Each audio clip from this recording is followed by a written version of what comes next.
بسم اللہ الرحمن الرحیم الحمدللہ رب العالمین والصلاة والسلام علی اشرف الانبیاء والمرسلین وعلی اہل بیتہ الطیبین الطاہرین المعصومین اما بعد فقد قال الامام مولانا جعفر بن محمد الصادق علیہ السلام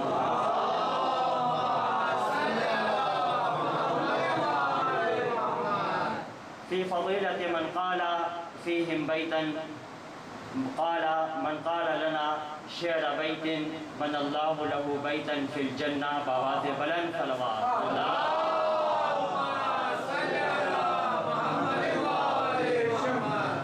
بہترین لاجواب بے مثال محفل رہی، اور ساتھ ساتھ جب میں محفل میں بیٹھا ہوا تھا تو مجھے نجف کا ماحول یاد آ گیا، کیونکہ نجف میں بھی جب آئمہ کی ولادتوں پر اشعار کی محفل ہوتی ہے تو بالکل یہی انداز ہوتا ہے۔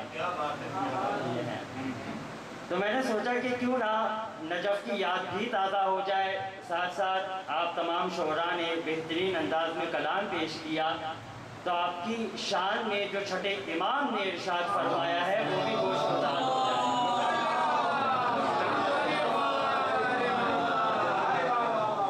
دیکھیں، یہ خاندان محمد اور آل محمد کا افتخار ہے کہ انہوں نے اپنی مجلس میں آئے ہوئے کسی مومن کو خالی ہاتھ نہیں پلٹایا۔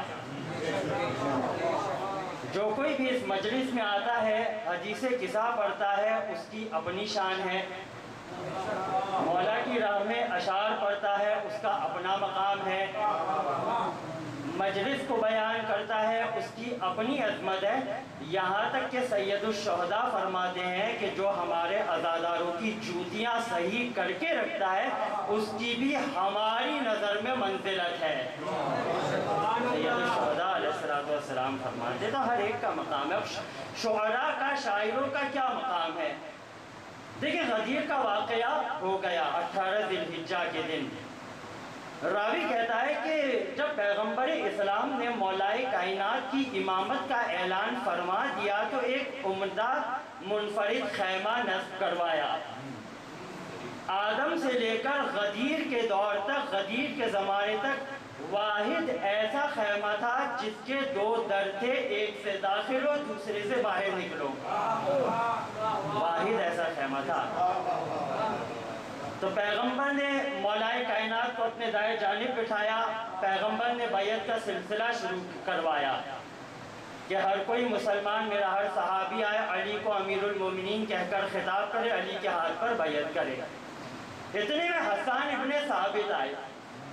حسان بن ثابت کہنے لگے کہ یا رسول اللہ، میں آپ کے بھائی علی مرتضیٰ کو امیر المومنین کہہ کر سلام بھی کروں گا، بیعت بھی کروں گا، لیکن اس سے پہلے میں نے آپ کے بھائی علی کی شان میں کچھ اشعار کہے ہیں، کچھ اشعار کہے ہیں، میں چاہتا ہوں کہ آپ میرے ان اشعار کو پڑھیں۔ پیغمبر نے اشعار کو پڑھا، اللہ کے رسول بہت خوش ہوئے۔ اللہ کے رسول فرمانے لگے، اے حسان ابن ثابت، محمد مصطفیٰ تم سے آج غدیر کے میدان میں ایک بات کہتا ہے، اور وہ کیا؟ وہ بات یہ ہے کہ جب تک ہم محمد اور آل محمد کی مدد اپنے شعر کے ذریعے سے کرتے رہو گے، روح القدس تمہاری مدد کرے گا، تمہاری مدد کرے گا۔ زمانہ گزرتا گیا، چھٹے امام کا دور آیا۔ چھٹے امام کے دور میں شیعوں کے اعتبار سے حالات کچھ بہتر ہوئے تھے۔ دیکھیں، چھٹے امام کی اگر زندگی کو دیکھا جائے نا، چھٹے امام ہر ایک کا استقبال نہیں کرتے تھے، اپنے خاص اصحاب زرارہ کا استقبال کیا، زرارہ اس درجے پر فائز تھے، ٹھیک ہے۔ اور ایک اور چھٹے امام کی سیرت میں ملتا ہے کہ چھٹے امام اپنی زندگی میں شاعروں کا استقبال کیا کرتے تھے۔ ابو ہارون مکسوف نابینا تھے، لیکن جو اشعار چھٹے امام کی زندگی میں چھٹے امام کے گھر پہ آ کے پڑھتے تھے تو باقاعدہ جعفر صادق کو جب اس بات کے بارے میں علم ہوتا تھا کہ ابو ہارون مکسوف ہم سے ملنے کے لیے آئے، تو مولا باقاعدہ اپنے دروازے تک جاتے تھے، دروازہ کھولتے تھے، ابو ہارون مکسوف کا استقبال کرتے تھے کہ یہ ہمارے شاعر ہیں۔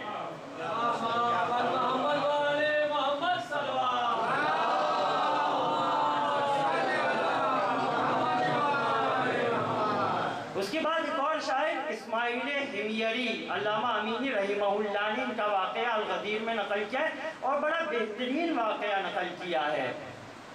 علامہ کہتے ہیں کہ اسماعیل حمیری بیان کرتے ہیں کہ میں مسقط عمان میں رہتا تھا، میرے والدین خارجی تھے، علی مرتضیٰ پر سب و شتم کرتے تھے، برا بھلا کہتے تھے۔ میرا دل اس بات کو تسلیم نہیں کرتا تھا، جب میرے والدین برا بھلا کہتے تھے تو میں اپنے گھر سے اٹھ کر مسجد میں آ جاتا تھا۔ ایک دن میرے دوست نے کہا کہ مدینہ میں چلو، محمد حنفیہ امام وقت ہے، ان کے ہاتھ پر بیعت کرو۔ اسماعیل حمیری کہتے ہیں کہ میں مدینہ میں آیا، محمد حنفیہ کے ہاتھ پر بیعت کی، کچھ عرصے کے بعد محمد حنفیہ ہماری نظروں سے غائب ہو گئے۔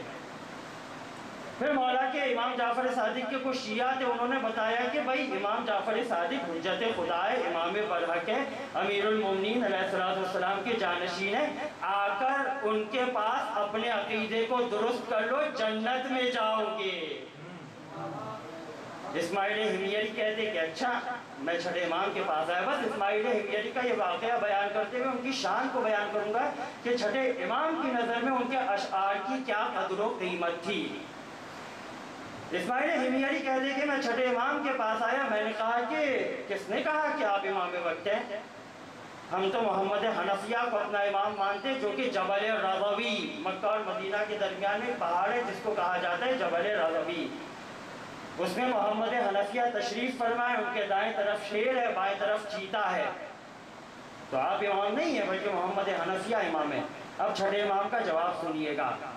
چھٹے امام بیان فرمانے لگے کہ اگر محمد حنفیہ کو جعفر صادق قبر سے اٹھا کے زندہ کرے اور وہ میری امامت کی گواہی دے تو مانو گے؟ میری امامت کی گواہی دے تو مانو گے؟ اسماعیل حمیری کہتے کہ میں چونک گیا، میں تو یہ سمجھ رہا ہوں کہ محمد حنفیہ جبل رضوی میں ہے اور یہ کہہ رہے ہیں کہ قبر میں ہے اور میں ابھی زندہ کرنے کی طاقت رکھتا ہوں۔ کہا اچھا یہی بات ہے، چلیے۔ چھٹے امام نے اسماعیل حمیری کو لیا، مدینہ کے قبرستان میں آئے، ایک قبر کے پاس آ کر رکے۔ اب دیکھیں مولا کائنات کا بھی یہ طریقہ، حسن مجتبیٰ کا بھی یہ طریقہ، اور اسی طریقے سے چھٹے امام تک ہر امام کا یہ طریقہ تھا کہ جب کسی مردے کو زندہ کرنا ہوتا تھا تو پہلے 2 رکعت نماز پڑھتے تھے۔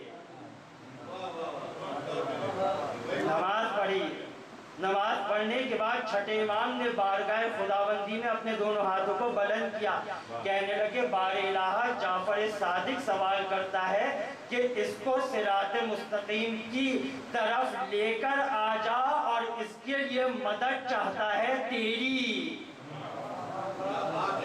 اسماعیل حمیری کہتے ہیں کہ ابھی جعفر صادق کی دعاؤں کے جملے تمام نہیں ہوئے تھے، میں نے دیکھا قبر شگافتہ ہوئی، ایک نوجوان اٹھا جو میں نے محمد حنفیہ کے بارے میں سنا تھا، دیکھا تھا، اسی انداز میں محمد حنفیہ کو دیکھا۔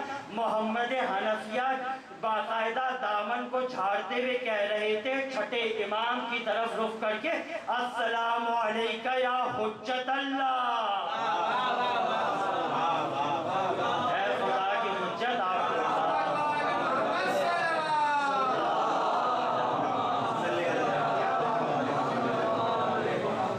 اے اللہ کی حجت آپ کے اوپر میرا سلام ہو۔ اس کے بعد محمد حنفیہ اسماعیل حمیری کہتے کہ محمد حنفیہ مجھے کہنے لگے کہ کیا اسماعیل حمیری چاہتے ہو کہ میدان محشر میں اللہ تعالیٰ تمہیں اوندھے منہ جہنم میں ڈال دے؟ کہا نہیں۔ کہا پھر جعفر صادق کی امامت کے قائل ہو جاؤ، یہ صرف تمہارے ہی نہیں بلکہ محمد حنفیہ کے بھی امام ہے۔ اس کے بعد اسماعیل حمیری کہتے ہیں کہ چھٹے امام نے مجھے صراط مستقیم کی طرف ہدایت کی، میں صراط مستقیم پر آ گیا۔ علامہ امینی کہتے ہیں کہ اسماعیل حمیری کی محبت کا یہ عالم تھا کہ انہوں نے امیر المومنین علیہ السلام کی فضیلتوں کو سننے کے بعد 60,000 اشعار کہے تھے فی البدہی۔ علامہ امینی رحمہ اللہ کہتے ہیں، اور ان کی 3 بیٹیاں تھیں جن میں سے انہوں نے اپنی ہر ایک بیٹی کو 20,000 اشعار یاد کرائے تھے۔ چھٹے امام اپنے اصحاب سے کہا کرتے تھے کہ اپنے بچوں کو اسماعیل ہمیری کے اشعار یاد کرایا کرو، یہ ہمارے چاہنے والے ہیں۔ دیکھیں یہ قدر و قیمت تھی چھٹے امام کی نظر میں شعراء کی۔ ایک مقام پہ چھٹے امام ارشاد فرمانے لگے جس کو میں نے سرنامہ کلام کے طور پر بیان کیا کہ من قال فینا بیتا شعر، جو کوئی بھی ہم محمد اور آل محمد کی راہ میں صرف ایک شعر پڑھے گا، بن اللہ لہ بیتا فی الجنہ، اللہ تعالیٰ جنت میں اس کے لیے گھر قائم کرے گا۔ یہ ہے چھٹے امام کی شان میں شعراء کا مقام۔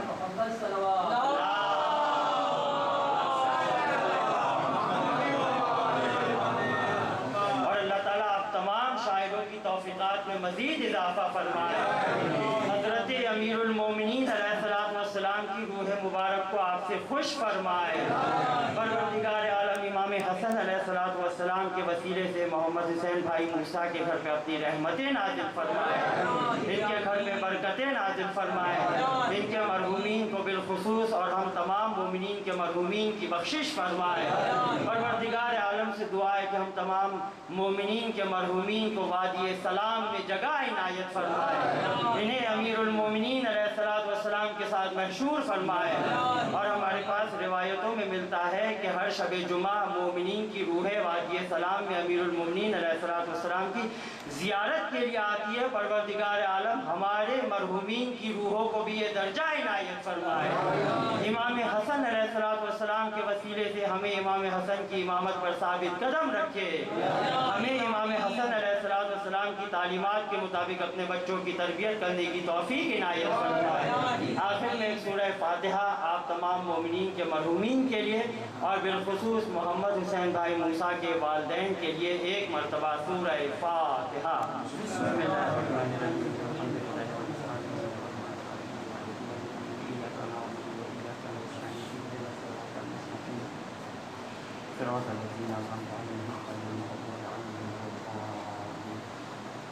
اللہم اغفر للمؤمنین والمؤمنات والمسلمین اے اللہ کی حجت آپ کے اوپر میرا سلام ہو۔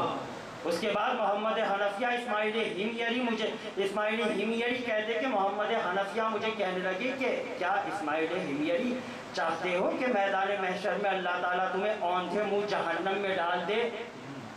کہا نہیں۔ کہا پھر جعفر صادق کی امامت کے قائل ہو جاؤ، یہ صرف تمہارے ہی نہیں بلکہ محمد حنفیہ کے بھی امام ہے۔ اس کے بعد اسماعیل ہمیری کہتے ہیں کہ چھٹے امام نے مجھے صراط مستقیم کی طرف ہدایت کی، میں صراط مستقیم پر آ گیا۔ علامہ امینی کہتے ہیں کہ اسماعیل ہمیری کی محبت کا یہ عالم تھا کہ انہوں نے امیر المومنین علیہ السلام کی فضیلتوں کو سننے کے بعد 60,000 اشعار کہے تھے فی البدہی۔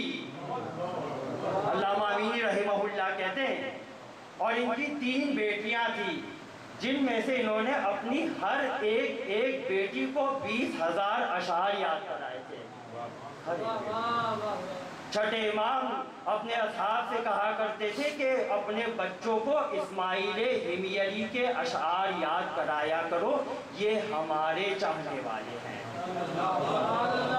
دیکھیں یہ قدر و قیمت تھی چھٹے امام کی نظر میں شعراء کی۔ ایک مقام پہ چھٹے امام ارشاد فرمانے لگے جس کو میں نے سرنامہ کلام کے طور پر بیان کیا کہ من قال فینا بیتا شعر، جو کوئی بھی ہم محمد اور آل محمد کی راہ میں صرف ایک شعر پڑھے گا، بن اللہ لہ بیتا فی الجنہ، اللہ تعالیٰ جنت میں اس کے لیے گھر قائم کرے گا۔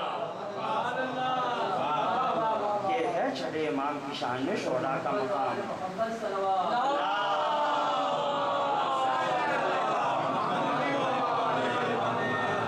اور اللہ تعالیٰ آپ تمام شاعروں کی توفیقات میں مزید اضافہ فرمائے۔ حضرت امیر المومنین علیہ السلام کی روح مبارک کو آپ سے خوش فرمائے۔ پروردگار عالم امام حسن علیہ السلام کے وسیلے سے محمد حسین بھائی موسیٰ کے گھر پہ اپنی رحمتیں نازل فرمائے، ان کے گھر پہ برکتیں نازل فرمائے، ان کے مرحومین کو بالخصوص اور ہم تمام مومنین کے مرحومین کی بخشش فرمائے۔ پروردگار عالم سے دعا ہے کہ ہم تمام مومنین کے مرحومین کو وادی سلام میں جگہ عنایت فرمائے، انہیں امیر المومنین علیہ السلام کے ساتھ محشور فرمائے۔ اور ہمارے پاس روایتوں میں ملتا ہے کہ ہر شب جمعہ مومنین کی روحیں وادی سلام میں امیر المومنین علیہ السلام کی زیارت کے لیے آتی ہے۔ پروردگار عالم ہمارے مرحومین کی روحوں کو بھی یہ درجہ عنایت فرمائے۔ امام حسن علیہ السلام کے وسیلے سے ہمیں امام حسن کی امامت پر ثابت قدم رکھے، ہمیں امام حسن علیہ السلام کی تعلیمات کے مطابق اپنے بچوں کی تربیت کرنے کی توفیق عنایت فرمائے۔ آخر میں ایک سورہ فاتحہ آپ تمام مومنین کے مرحومین کے لیے اور بالخصوص محمد حسین بھائی موسیٰ کے والدین کے لیے ایک مرتبہ سورہ فاتحہ۔ بسم اللہ الرحمن الرحیم۔